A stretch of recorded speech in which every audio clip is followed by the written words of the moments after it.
Vidéo pour vous expliquer l'accès au site VP Dive du club subaquatique de Châteauroux, comment modifier votre profil et gérer les notifications. Lors de la création de votre compte par le club, vous avez reçu un mail dans votre boîte avec un lien pour vous permettre d'initialiser votre mot de passe. En ayant configuré ceci, vous avez accès à votre espace personnel sur l'espace VP Dive du club subaquatique de Châteauroux. Ne vous inquiétez pas, si toutefois ce mail a été perdu dans une boîte spam ou a été égaré, il est tout à fait possible de reconfigurer à nouveau votre mot de passe.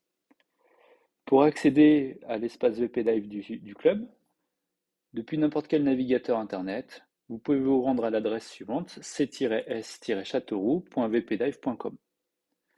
Vous accédez alors au site internet public du club. Ce site est comme n'importe quel autre site avec un menu en partie haute, avec des sous-menus, etc.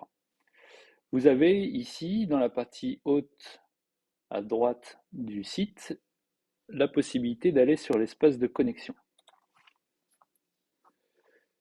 Vous avez une nouvelle page qui s'affiche où il vous est demandé de renseigner votre pseudo ou adresse mail et le mot de passe. L'adresse email est celle que vous avez fournie lors de votre inscription au club. Nous allons donc la renseigner.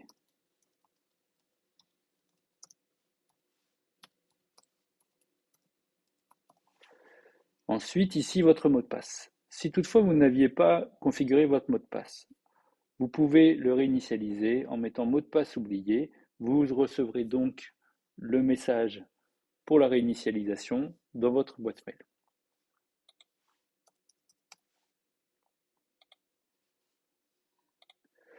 Nous voilà maintenant connectés sur notre espace du site du club subaquatique de Châteauroux. Vous voyez que le visuel est légèrement différent puisque le menu se trouve désormais sur la partie de gauche. Vous avez un accès ici avec votre nom à notamment votre profil. Nous allons donc pouvoir regarder comment renseigner ce profil. Par défaut, nous avons déjà pré-rempli tout ce qui est nom, prénom et date de naissance. Il vous appartient de compléter votre profil. Pour cela, vous avez ici le petit bouton Modifier mon profil. Et donc, vous allez pouvoir renseigner différentes informations comme votre adresse, votre ville de naissance, profession, les éléments pour vous joindre et si vous souhaitez que vos amis ou autres membres du club puissent vous contacter avec votre numéro de téléphone, vous avez ces cases à cocher. Pour les mineurs, éventuellement conjoints, conjointes, qui voudraient simplifier la gestion et n'avoir qu'une seule personne qui gère l'ensemble des comptes, vous avez la possibilité ici de rattacher ou de donner une délégation à un autre compte. Ce qui permettra, lors des inscriptions, de pouvoir vous inscrire à plusieurs. Par exemple, vous souhaitez inscrire vos enfants et vous-même à une activité, vous pourrez le faire directement depuis le compte principal. Donc ça se situe ici. Pour ce faire, on appuie sur Ajouter un nouveau compte. Soit la personne est déjà membre du club et à ce compte-là, simplement en faisant une recherche, vous retrouverez ici la personne, ou bien vous pouvez renseigner ici une adresse email spécifique en indiquant ici le rôle souhaité. Évidemment, je ne vais pas faire cette opération pour la démonstration. On peut renseigner ici la personne à contacter en cas d'urgence, ce qui est très important pour que les organisateurs des différentes activités puissent prévenir en cas de nécessité. Pour les moniteurs, guides de palanquet, membres du bureau, ici renseigner les éléments concernant l'honorabilité. Les éventuelles assurances que vous auriez souscrites lors de votre inscription. et ici, les éléments concernant votre certificat médical. Vous vous renseignez ici la date, et puis bien sûr, vous pouvez soit télécharger ou bien utiliser la fonction coffre-fort que l'on verra juste après. Idem pour la partie licence et tout autre document que vous souhaitez mettre en avant. Ensuite, la dernière partie concerne les niveaux. Ici, vous avez une liste des différents niveaux possibles au niveau de la Fédé et autres fédérations.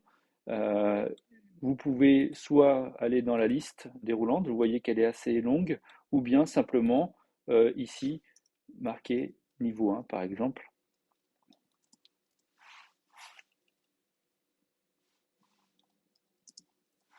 Et puis vous retrouverez ici les différents niveaux 1 que vous pourrez sélectionner si par exemple vous êtes, je sais pas moi, niveau 1 tir sur cible ou niveau 1 plongée. Voilà, vous pouvez simplement le renseigner ici. Alors là, je me suis trompé puisque c'est ANMP, donc c'est pas le niveau 1 FED. Il suffit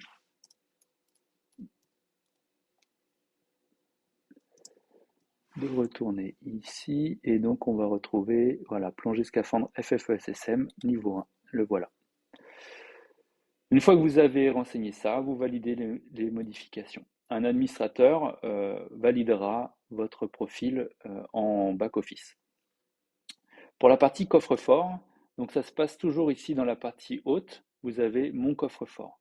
Ce coffre-fort vous permet, en gros, c'est une bibliothèque de documents que vous allez télécharger.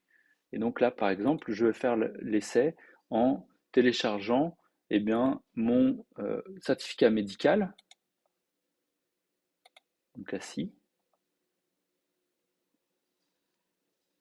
Et puis, par exemple, ma licence.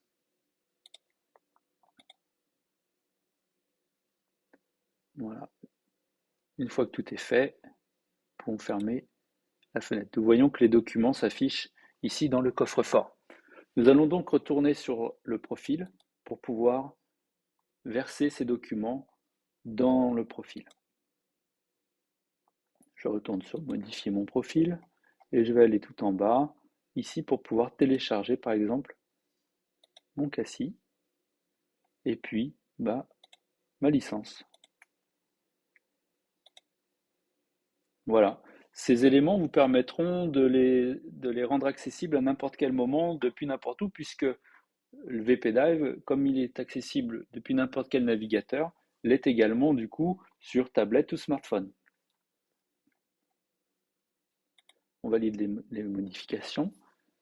Il me reste plus qu'une seule chose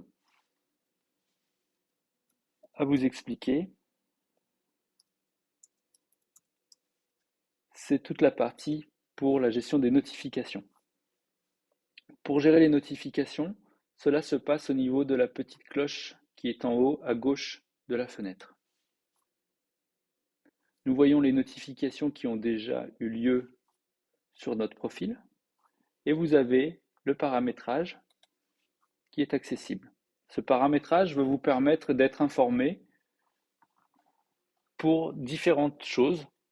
Par exemple, lorsque l'équipe VPDive veut vous contacter, soit vous aurez une notification qui sera visible que lorsque vous serez connecté, ou bien si vous voulez être prévenu par email de cette notification, vous avez cette case à cocher.